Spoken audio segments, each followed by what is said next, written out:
स्वास्थ्य एवं रोग का तीसरा भाग हम पढ़ाने जा रहे हैं, जिसमें पहला बीमारी आपको कोलेरा यानी हैजा का बीमारी पढ़ेंगे आप लोग, जिसमें हम जानेंगे कि हैजा का बीमारी एक बैक्टीरिया से होता है और उस बैक्टीरिया को विब्रियो कोलेरी नामक बैक्टीरिया बोलते हैं।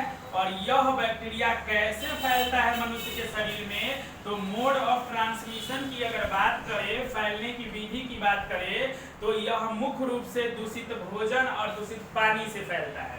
दूषित भोजन और दूषित पानी का प्रयोग यदि कोई मनुष्य करता है तो उसके अंदर में यह विब्रियो कोलेरी नामक बैक्टीरिया प्रवेश कर जाएगा।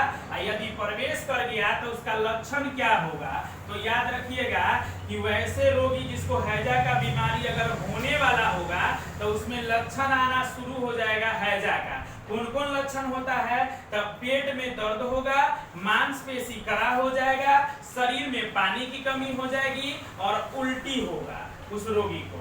अब इसका ट्रीटमेंट हम लोग जान लेते हैं कि उपचार कैसे होता है। यदि हैजा का बीमारी हो गया है तो सर्वप्रथम उपचार ORS से किया जाएगा, ओरल डिहाइड्रेशन सॉल्यूशन। याद रखिएगा, ORS का घोल रोगी पिएगा, उल्टी में आराम होगा, फिर शरीर में पानी की मात्रा धीरे धीरे बढ़ेगी, उसके बाद यह रोग जो होगा धीरे धीरे ठीक होगा। अब क्या देखिएगा कि यदि हैजा का बीमारी हो जाए तो अगर किसी टेस्ट से पता करना होगा तो उसको हम लोग कंप्लीमेंट टेस्ट कहते हैं, कंप्लीमेंट फिक्सेशन टेस्ट। ये वाला टेस्ट होगा तो पता चल जाएगा कि हैजा का रोग है या नहीं। यदि किसी को कोई तरह से शक रहेगा कि हमें अगर दूषित भोजन या पानी का सेवन कर लिया है तो हमें यह बीमारी हुआ कि नहीं हुआ, तो इस टेस्ट को करवाइएगा तो आपको पता चल जाएगा कि हैजा का बीमारी हुआ कि नहीं हुआ। अब चलिए हम दूसरी बीमारी की चर्चा करने जा रहे हैं। वो बीमारी है कुकुर खांसी।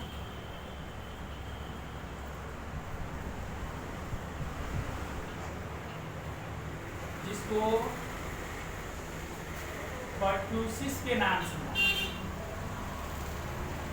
यह कुकुर खांसी का जो बीमारी होता है अधिकतर बच्चा में ही देखा जाता है इस बीमारी को। और जब यह कुकुर खांसी का बीमारी होगा तो एक बैक्टीरिया से ही बीमारी होता है और उस बैक्टीरिया को बोर्डेटेला नामक बैक्टीरिया कहा जाता है। इसी बैक्टीरिया से कुकुर खांसी का बीमारी होता है।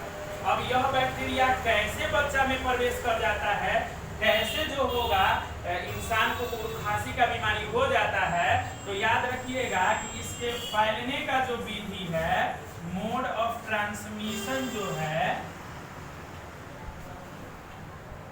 यह ड्रॉपलेट इन्फेक्शन से फैलता है। और कई मर्तबा हम बताए हैं कि ड्रॉपलेट इन्फेक्शन होता क्या है कि यदि खांसता है कोई व्यक्ति, छींकता है या थूकता है तो उसके बाद जो इन्फेक्शन फैलता है, उसके बाद जो संक्रमण फैलता है, उसी को हम लोग कहते हैं ड्रॉपलेट इन्फेक्शन। तो यही ड्रॉपलेट इन्फेक्शन के कारण ये बीमारी आपको हो सकता है, जिसका नाम है कुकुर खांसी। अब देखिएगा इसका सिम्टम क्या है, इसका लक्षण क्या है। अगर ये वाला बीमारी हो चुका है किसी को तो पता कैसे चलेगा, तो लक्षण देख करके आप जानकारी ले लीजिएगा कि हाँ ये आदमी कोई बीमारी हो चुका है। जैसे भी क्या है कि लगातार खांसी होगा, काफी खांसते समय जो होगा छाती में दर्द भी होगा और श्वसन क्रिया में डिफिकल्ट होगा। सांस लेने के बाद रोगी को जो होगा सांस लेने में तकलीफ आ जाएगा, तो हम समझ जाएंगे कि ये कुकुर खांसी का बीमारी हो चुका है। अब क्या देखिएगा, इसका यदि हम उपचार की बात करें, ट्रीटमेंट की बात करें, तो इसमें एक दवा चलेगा और उस दवा को हम अगर देखें तो वो दवा खासकर सेफेक्सिन के रूप में।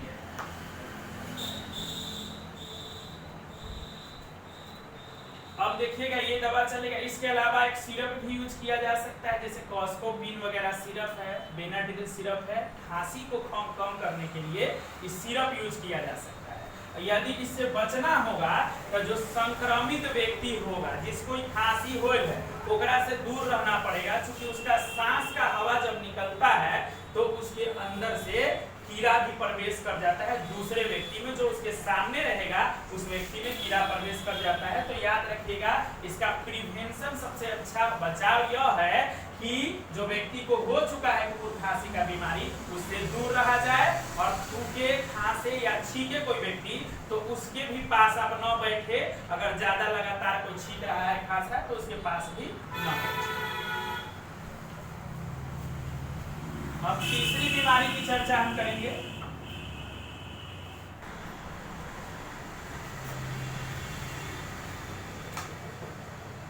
तीसरा बीमारी है प्लेग का बीमारी।